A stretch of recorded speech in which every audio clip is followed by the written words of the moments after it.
You can't. But you know what? Death has closure. Divorce does not. You have to do that self-healing, that self-discovery, that self-evaluation to figure out what it looks like for you on the other side. And that's when you really understand if you were living for you or someone else.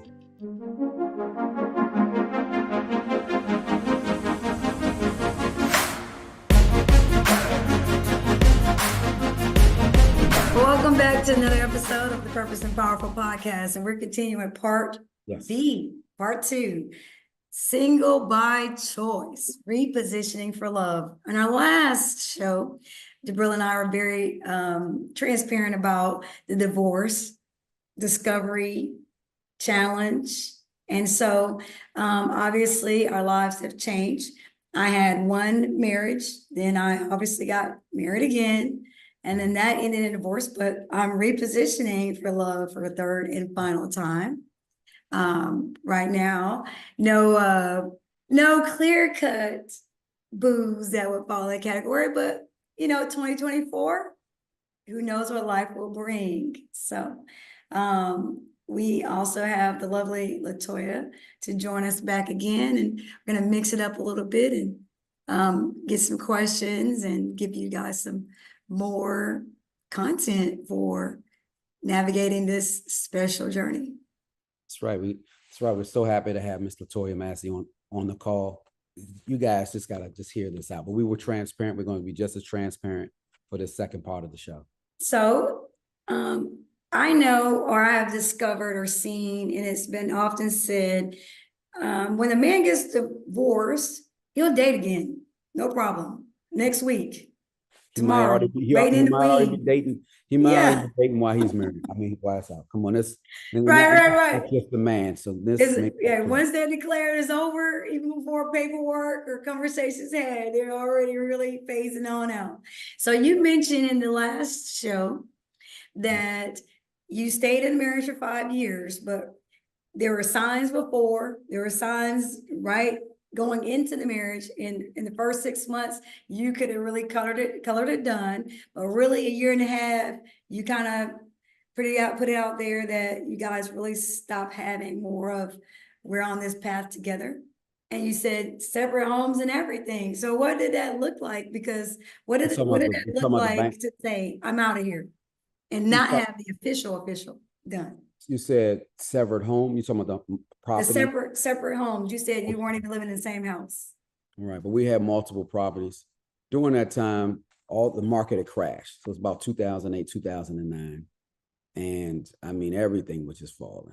And my health was going down. So it didn't look too good. Because I had those multiple properties, I have to admit, I kind of leveraged some of that and were able to find female friends very quickly.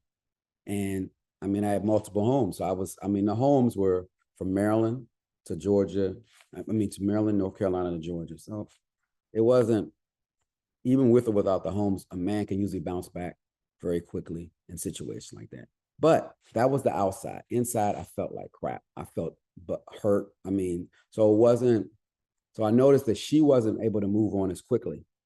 But on the outside, it looked good, but it really wasn't. So just to let you know, guys do feel it, whether they admit it or not. They just use a lot of things quickly, instant gratification, to make it appear like they're better, but they're broken. We're broken. We're hurt. And I also felt like I had embarrassed my family, the people who had come to the wedding that I had set them up. I felt that I disappointed my daughter because she was really young, but she knew this wasn't right, and this wasn't the type of situation that she deserved. But I knew I had to do this. I had to choose to be me and live my life. And if I wouldn't have gotten a divorce, I wouldn't be here today. Amen. Well, I'm so glad that you made the choice so you could be here on the podcast. I wouldn't be able to talk about it. But it's not even that, like even without it being your health, that mental health state, the part that makes it very tricky when you're dealing with divorce versus somebody died. It's like the person died, but they're still walking around. The only death is the relationship, which that in itself, like for me, for example, it was really hard on that second one because there was no plan B. And I'm looking at my age, I'm looking at different things. I'm like, this is the man I want to have kids with. So I'm like, what does that look like? All that. I So mean, let me ask you, E, would you, and this just be real, we transparent on we the are pod, here to be real. would you have been okay of having a baby with him and still getting a divorce? Would you have been okay with he having the baby and he still left you? Because he left, but still abandoned. But you Right. just would have had one or two kids, the two kids that he has now, those could have been you. How would you have taken that? Or do you feel that you were able to escape? Because of course, we talk about the clock is ticking for the woman and all of that. Despite of all of that, how do you feel? Do you feel that are you glad that you didn't have the children? Okay. Excellent question. So, we talked about, well, when this goes back even further than that. So when I was 12, I had two things that I set for myself. I did not want to have kids or be married before age 30. Only half of that was the case. Mhm. And so, with that being the case, for me, it was about establishing the career. So him and I are both on that same wavelength. We're both locked into that. Like, let's get this career going and rolling and moving. And so I was cemented in my career by 30. And so now we're having the conversations and he's not really ready. And I'm not pushing or rushing because I'm in the beginning stages of my career, really. In the accounting world, it's 3 letters in 3 years. CPA in 3 years in, you can work anywhere if you're licensed in Florida or you're licensed in California. And so I didn't even know about the IRS enroll agent path at that time. But with that came the nuances of learning to live together, right? So he was more like the career thing worked, but he wanted in certain pockets. So if we're gonna have these kids, I'm gonna be in this career, then our timelines would look like X. Like not all these hours that you're working and all this dedication that you have, but in his mind, he had 8 to 5, Monday through Friday. That's it. That was not the career that I chose. It was, and I wasn't going to, I'm sorry, I was not going to revise my career. I had started out as an engineering student before I even became an accounting student. And I decided to make that switch all by myself. And I switched that knowing that that is the correct path for me. So now we're in it and we've decided and we're still deciding. And so, we had a couple years where we're like, okay, I think this is the year for us. Mhm. And so he went overseas and started working, came home on leave one time and was like, oh, you know what, we should make a baby. I'm like, we don't have a plan for this. So for me, it's like always having a plan. And here's the God's heaven truth. How I feel about kids and why I don't have any today is this is my prayer and it's been my prayer since I can remember. I do not want to have children with someone who is not going to be there and under these vows and be there through the end. Now, it's not within my control, but if it's known and foreseeable that this relationship may not make it, I'm not having kids with this person because now it's not just my mental health. It's not just my life that I'm upending. I'm upending and uprooting these children. And I see every day the effects of what divorce looks like for other people, and I don't want that for my kids. Now, same way, if you can't predict that a spouse is going to die, but you know what? Death has closure. Divorce does not. You have to do that self-healing, that self-discovery, that self-evaluation to figure out what it looks like for you on the other side. And that's when you really understand if you were living for you or someone else.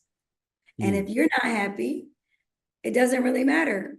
Someone else, regardless of a relationship or marriage or whatever, cannot come do that for you. You have to have the inner happiness, the inner peace, and then a relationship just comes to complement those things. But Right. if you put all your eggs in a relationship basket, you're really going to run into some problems. Yeah. But no, so for me, it's still the same. Now I am 46. I still believe in having children. I'm going to have them. Look at all these celebrities and all these people get older than me having kids. That is not off the table. The only thing I'm waiting for is the man that God is going to bless me with.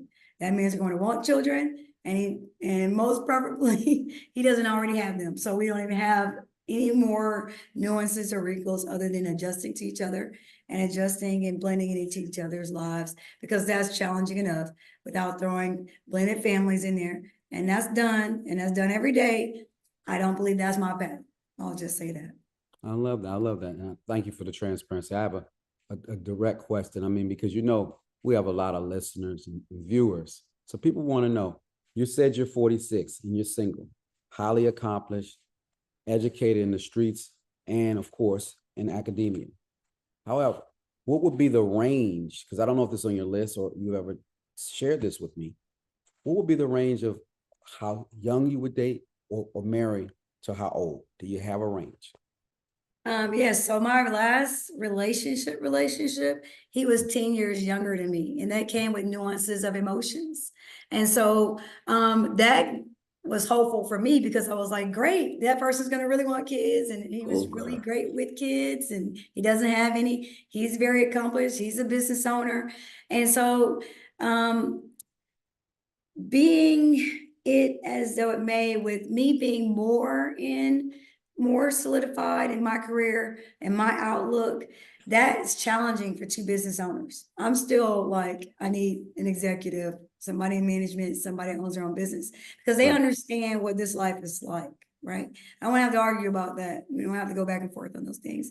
But that was hopeful for me. And we were together for 4 years, but we did not go to distance. I mean, we talked marriage. We knew we wanted to get married, and I'm glad that we didn't, because that marriage would have came with some sacrifices that I didn't see coming too, you know. So 10 years younger is where I've been. Now that I've had that particular experience, I think I would only go maybe 2 years younger. Like my ex-husband was 2 years younger than me. My first husband was 4 years older than me. I would go 2 to 10. So 9, really, 55. So I would go down to 30, no, not 30, 40, 40. I would go 6. I would go 40 to 55. That's my range. So 6, so do the math for me again. If that. So I would go down to 40. Like the man cannot be younger than 40 years old. So go down 6. Yeah, I would go down 6, and I would go up to 55. So 9 years, I would go down 6 up to 9 above. That sounds wow. 69, 6, 9. You're gonna go down 6, up 9. All right. Yes. Because hey, you know what? He's fertile too. Those are some powerful swimming years for him still. All right. So, and he knows who he is.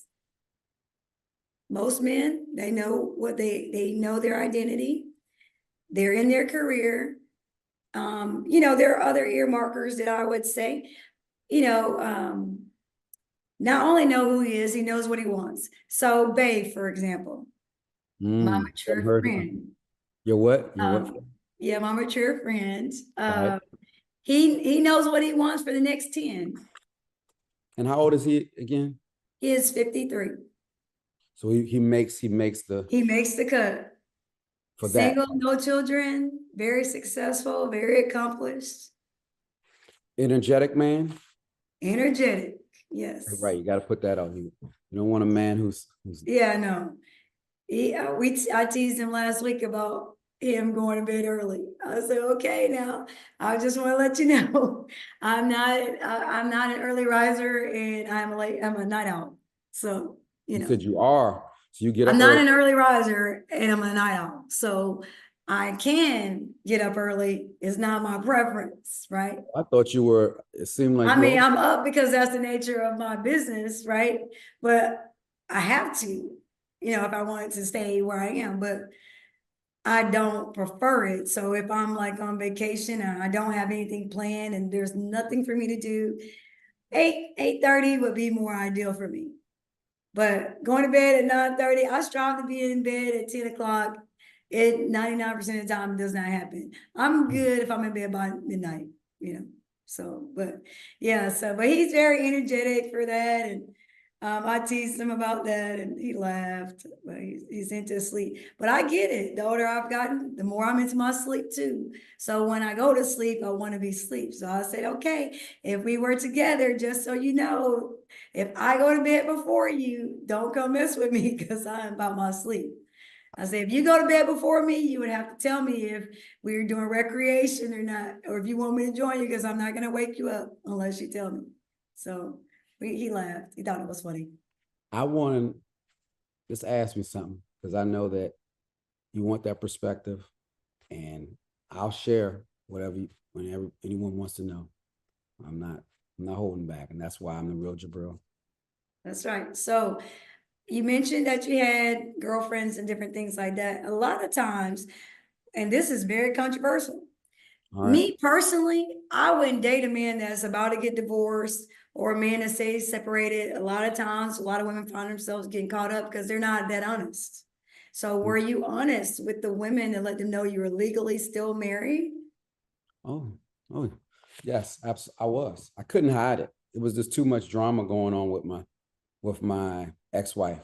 I mean, always something. So the calls would come in. I mean, I had to get my daughter every other weekend. I mean, then that might change up. So somebody I might have said I was going to date that weekend, told them I couldn't. Then all of a sudden I'm available. I mean, so anybody who got close to me within a week, they knew it wasn't anything that I wanted to hide or felt like I should hide. I wanted people to know, because if people are going to be around me, then I want them to stay. I was hoping they would stay for a little bit. And it was a young lady who I dated for a while, and that's all she wanted. She rolled with me, but she was pushing a divorce. And we ended up dealing with each other for at least 3 to 4 years. And it was a wild situation. But I mean, but at the same time, it was a little fun. It was something that I guess I needed, because I think I was feeling real constricted in the marriage that I was in. And I had just jumped into the marriage for a few reasons. And then I also felt like I'm 30 years old, or I'm about to be 30. I'm about to quote unquote blow up. I want to make sure I'm with somebody that who's kind of seeing me as I go. So that was this whole story I put in my head. And I even did that same thing when I was in college. I was also engaged, and I got engaged in another college when I went to my Maryland University of Maryland College Park. So I was engaged 3 times before I got married. So in that transition, from divorce is final, ink is dry, you kind of have a plan with your daughter, what that looks like, little parenting plan or whatever, whatnot. When did you make the decision that you were actually ready to be remarried again? Well, it's 2000, so that happened in 2009. Then I got engaged in 2017. No, 2018. Got married in 2018. But that's around that time. That's when I decided. 2000. So 9 years. Yeah. Yes. So in that time, like, okay, so most men are not like, I'm going to go get remarried again, why get married? Because I don't want to go through this again emotionally. I had to give it another shot. I mean, because I knew if I didn't, I was just gonna be shooting around. And that's what, so I could have died. I mean, it was, as they say, it's nothing really out there. It really felt like that. It felt like the walls are closing in. I like freedom, but at the same time, I was a part of me who liked to have someone to call and say, where are you? And they're not, and they really have that right to say that, as opposed to somebody who dating 3 other guys, they disappear. When they resurface, they finding out where I am, and we playing this Tom and Jerry game. So I thought that it was better to have that consistency, to know during Christmas who I'm gonna be with, or the holidays and my birthday, and it's not a whole bunch of people where you don't know what's gonna happen on your. I mean, just Valentine's Day, all of that stuff. So I wanted some consistency at this stage of my life. And my daughter, I mean, you gotta understand, my daughter had seen her mother already get married again, and she saw me, and she's getting older, seeing different women around, kind of kissing up to her, and I mean, she didn't take to a lot of them that well. And she was right about a lot of them. Wow. So the record, Dora, you were right about a lot of them. I acted like you didn't know what you're talking about, but you were right. As a kid, she just knew. Oh, good. Awesome. What was the longest relationship you had between the divorce and getting remarried? It was about 2 of them. They lasted 3 to 4 years because it says 9. I'm hoping they didn't overlap because it seemed like once I jumped out of one, I was in another one. But most of those were like 3 to 4 years. And so the first one that happened right after I got divorced, that was about 3 years. And then she was demanding me to get a divorce. And I don't think we would have got married. And she wanted a child. So it was a situation where she wanted us to have a child, even if we weren't going to be together anymore. She said, we'll be together forever with this child. I mean, it sounded exciting for a minute, but once I got more entangled in that situation, I knew it was time to get out. So I ended up meeting someone when I was working at a cell phone company, and she came in and we connected. She was she was opposite of what I was used to with this crazy back and forth situation. And she was going through her divorce, and I was going through my divorce. She had 3 kids, and they were older. They didn't like me, but so we kind of rebelled and we hung out, and it was just fun. So that was nice for a little while. But to be honest with you, I didn't think that we were going to be together, but it was a place that we could be close. And when she got tired of that was going on for almost 3 to 4 years, she ended up talking to somebody else, and I was devastated. I mean, you talking about ego blues. I thought I would be the one to let that go, but she did. And I'm gonna tell you what, so that's why I can tell you it was my ego, because two months prior, I had told her we needed a break, and I said I don't think we're gonna make it, and she was devastated. So 2 months later, she did something about it, and then I'm thinking, oh, and I'm acting like a victim. I'm calling my boys and acting like she's no good, and I'm talking bad about her and saying, and I shouldn't stayed that long. Oh my God, it was bad. It was so bad. Her kids really turned on me because I'm looking for us. I'm trying to go get to her through her kids. Of course, they never liked me anyway, but it was bad. The little dog was chasing me around. I mean, it was bad. Oh man, I'm telling you, the ego can really mess you up. You think you in love, you making up all these stories. It was bad. I never forget that. That to feel like you're with somebody that you don't even want to be with, and when they decide that it's over, then you're acting like you're different. So you just got to be real with yourself. And my boy told me, because it helped me get over it. He said, Jabril, you've been crying about this woman for a while. He said, if she were to come back, would you really want to be with her? And once he said that, I said no, because I knew all the things I didn't like and why. I said no, man, no. He said exactly. So what are we talking? And I said all right, and I felt better. But it was because I would drive my boys crazy. I was calling people up. I was listening to people, saying you think she's gonna come back, all this stupid. I mean, it's dumb. Oh my gosh, this is healing for me to just talk about how dumb this is. But I mean, I had to go through those processes. But again, I was at a certain point where, because of the divorce and because of issues and things that I hadn't resolved, that's what happens. You get caught up in that stuff. It's things that I wouldn't ever dream that I would have dealt with or been involved with. And the mistake I made was thinking, because this was somebody that I probably wouldn't really get with or stay, and then you spend that time, you get used to the person. So you get used to everything. The things you like about them, the things you don't, you're just used to it. So you liked being in it because of what it served you, and you're willing to sacrifice or look beyond the things you didn't like for the comfort of saying, I'm with this person. Is that what But we never really claimed each other. But one thing I liked about her, I mean, I think I missed it, is she gave me a lot of freedom. I had keys, but she didn't have keys. She never popped up. She never did any of that stuff. She never really questioned. She was older than me too. So she was about 6 years older. So I thought I had the edge too. I said, I'm a younger guy, she want me. When she let me go, or she let the situation go, it was of an older guy. But so you think it's more like her looking back and reflecting, because you said you don't think we're going to make it, more like you were immature in some way, and this is why she went for an older guy after?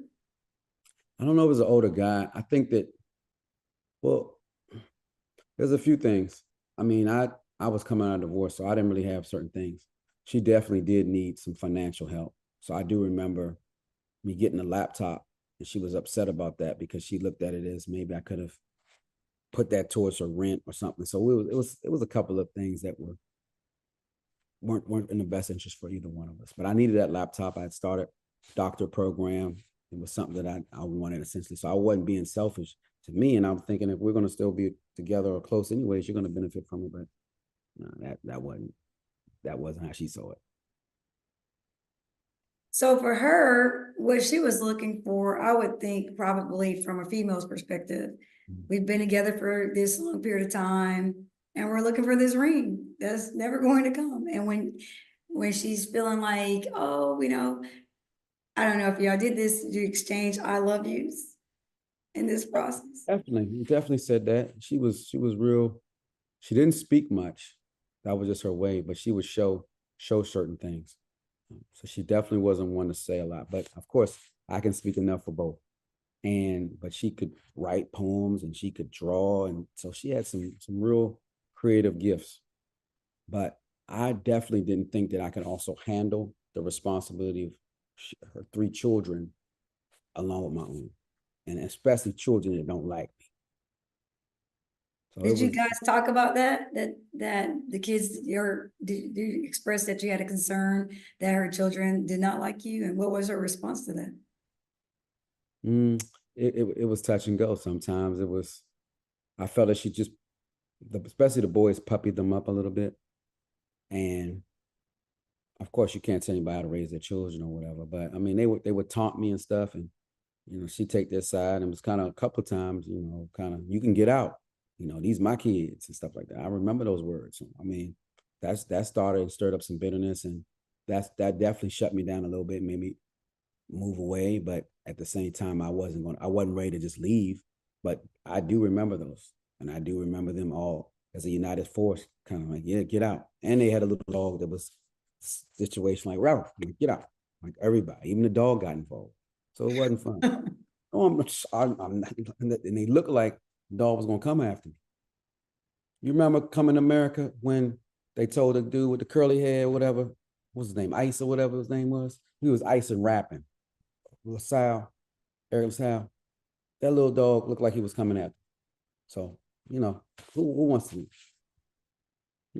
I've been through some things. Our podcast, The Real Jabril, Erica Lester, we got some stuff for you. Absolutely.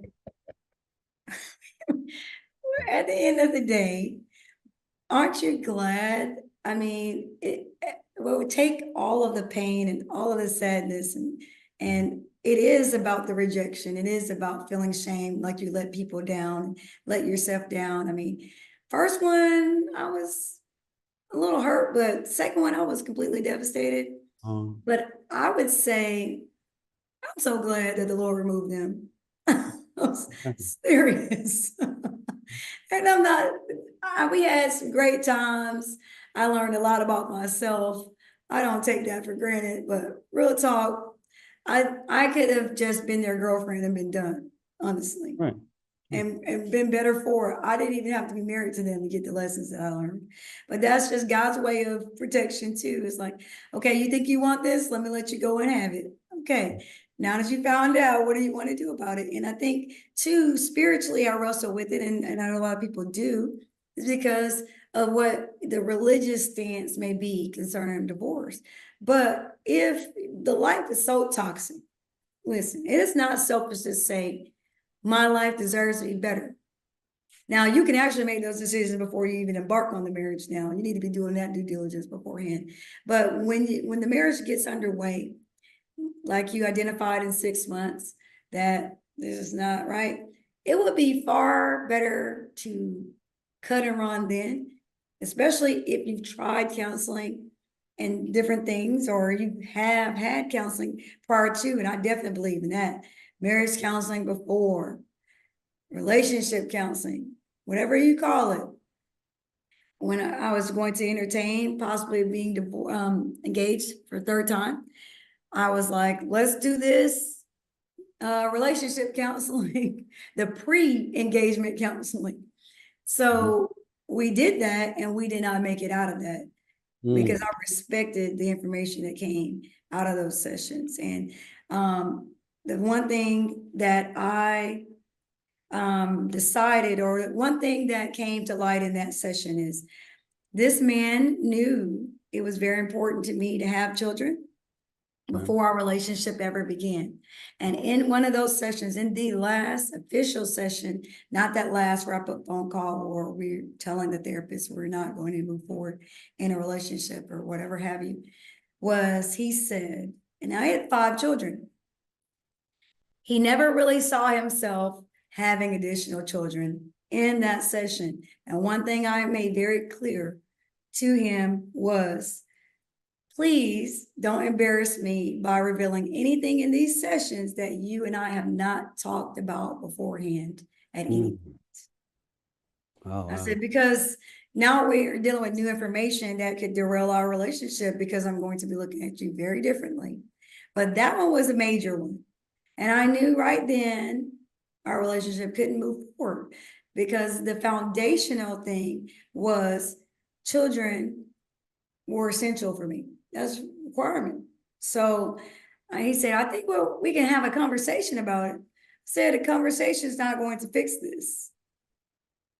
Later, no, I'm not about it. Like, I'm not going to do this. I know that. Like, I can love your children as my own, but they're not my own.